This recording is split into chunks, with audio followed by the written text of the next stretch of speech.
নতুন সংবিধানকে বাধাগ্রস্ত করা হয়, আমরা কিন্তু রাজপথের মানুষ রাজপথে ফিরে যেতে আমাদের 1 সেকেন্ড সময় লাগবে না।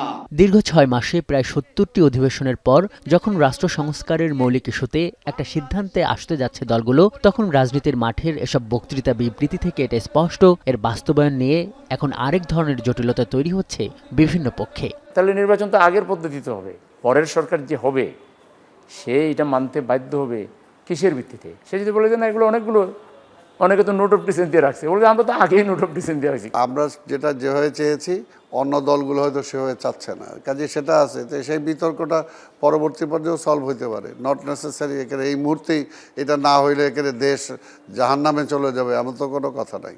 পেয়ারের জন্য এবং এই যে সনদ এটা যাতে আইনি ভিত্তি পায় তার জন্য বিশাল মিছিল আমরা করেছি। এটা যদি প্রতিদিন করা লাগে আমরা তাই করব। শেখ হাসিনা গণভোট বাতিল করছে, না এই মুহূর্তে তো দরকার নেই, এই মুহূর্তে আগে পার্লামেন্ট দরকার।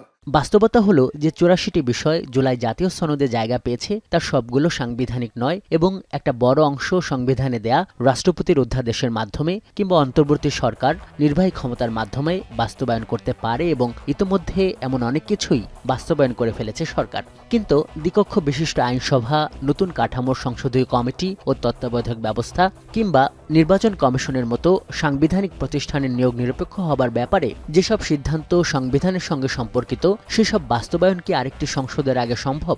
একজন ব্যক্তি প্রধানমন্ত্রী হইতে পারবে না 10 বছর, সেটা বাস্তবায়ন করবার জন্য তো 31 সাল পর্যন্ত আমার অপেক্ষা করার দরকার নাই। তাহলে আমাদের বক্তব্য হচ্ছে এই ব্যাপারে যে যেগুলো আমরা শতভাগ সবাই একমত সেগুলো এখনই বাস্তবায়ন হোক। নির্বাচন কমিশন কিভাবে গঠিত হবে, দুদক কিভাবে গঠিত হবে, কর্ম কমিশন কিভাবে গঠিত হবে, এটা আগামী সরকার এসে গঠন করবে, দরকার কি? পিএসসি গঠনটা এই প্রক্রিয়াতেই আমরা করি এখন থেকে।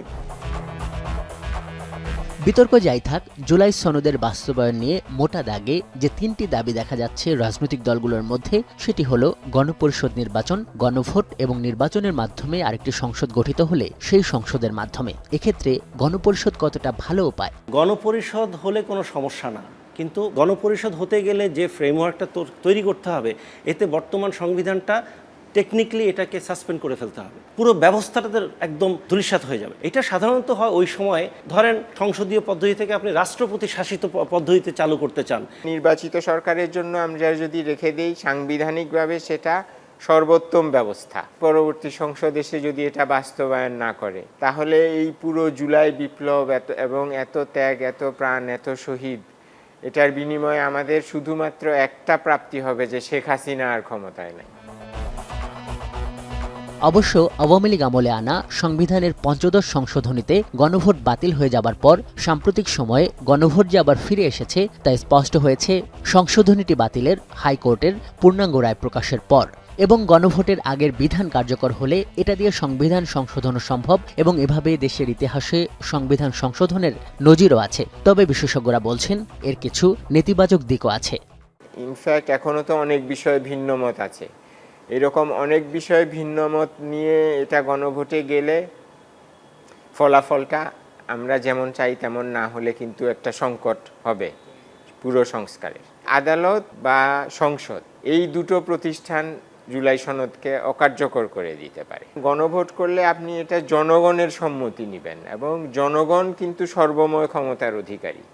জনগণের ক্ষমতা আদালত বা সংসদের ক্ষমতারও উপরে। দ্বিতীয় আরেকটা জিনিস যেটা জুলাই ঘোষণায় সরকারকে প্রয়োজনীয় সাংবিধানিক সংস্কারের ক্ষমতা দেয়া হয়েছে এবং এটা হলো জুলাই ঘোষণার 22 অনুচ্ছেদে এই ক্ষমতাটা দেয়া হয়েছে। তো জুলাই ঘোষণার 22 অনুচ্ছেদ অনুযায়ী সরকার একটা বিশেষ সাংবিধানিক আদেশ জারি করতে পারেন জুলাই সনদকে বাস্তবায়ন করার জন্য।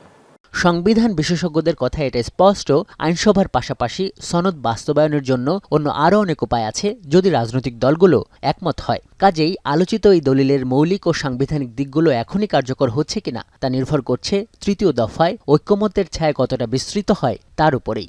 আমরা চাই এগুলি নিষ্পত্তি করে জাতীয় সনদে। আজহার লিমন, এখন, ঢাকা।